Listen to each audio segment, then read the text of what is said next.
তাহলে পীরজাদা কাসেম সিদ্দিকী মারা গেলে তানার জানাজা কি পড়বে, কোন হুজুর পড়বে, কোন পীর সাহেব পড়বে, নাকি তানার ঠ্যাং ধরে ছুঁড়ে নবান্নে ফেলে দিয়ে আসবে?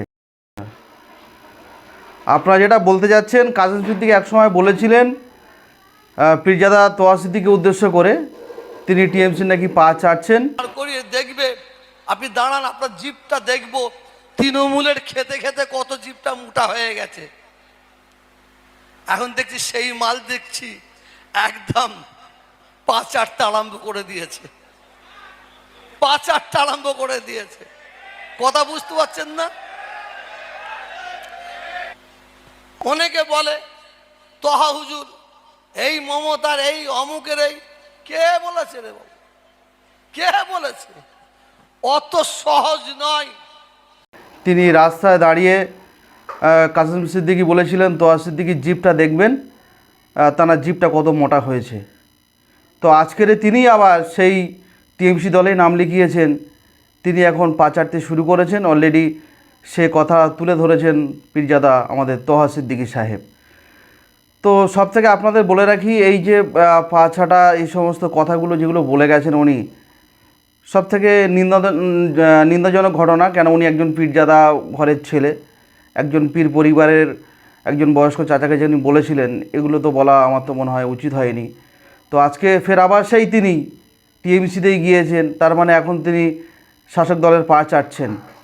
তো আপনাদের উদ্দেশ্যে বলে রাখি, উনি বলেছিলেন পীরজাদা তোহা সিদ্দিকী সাহেবকে যে উনি জিপটা দেখবেন যে কত মোটা হয়েছে জিপ, টিএমসিকে পা চেটে চেটে, চটি চেটে চেটে।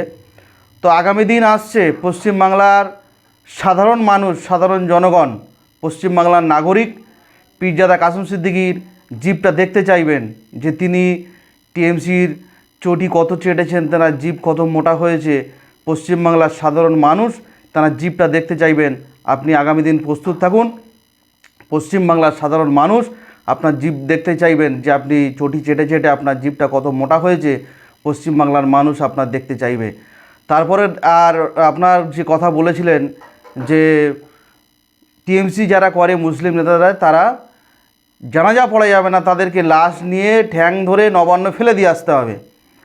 আপনাদের মাধ্যমে পশ্চিমবাংলার সাধারণ মানুষেরকে সাক্ষী রেখে পীরজাদা কাসেম সিদ্দিকীকে প্রশ্ন করতে চাই, তাহলে পীরজাদা কাসেম সিদ্দিকী এখন কোথায়? সেই তৃণমূলে যিনি বলেছিলেন যে পার্টি চোর চোর চোর, বহুত আওয়াজ দিয়েছিলেন, সেই চোরের পার্টিতে তিনি গিয়েছেন। তাহলে তিনি এখন টিএমসির সাধারণ সম্পাদক, তাহলে টিএমসির এখন তিনি নেতা।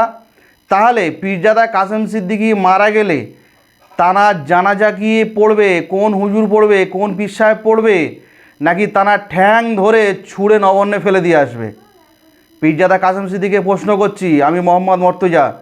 পীরজাদা কাসেম সিদ্দিকী, আপনি পারলে জবাব দেবেন। আপনাকে বলছি, আপনি বলেছিলেন টিএমসি নেতাদের যে মারা গেলে ঠ্যাং ধরে নবান্নে দিয়ে আসতে, জানাজা পড়া যাবে না। আপনি তো সেই দলে নাম লিখিয়েছেন। আপনি বলেছিলেন চোর চোর চোর, ভুলে গেছেন? তাহলে সেই চোরের দলে নাম যখন লিখিয়েছেন, আপনি যদি মারা যাবেন, আপনি মারা গেলে আপনার জানাজা কোন হুজুর কোন পীর সাহেব পড়বে, নাকি আপনার ঠ্যাং ধরে চেলে নবান্নে ফেলে দিয়ে আসা হবে? আপনার কাছে প্রশ্ন থাকলো, পারলে আপনি উত্তর দেবেন।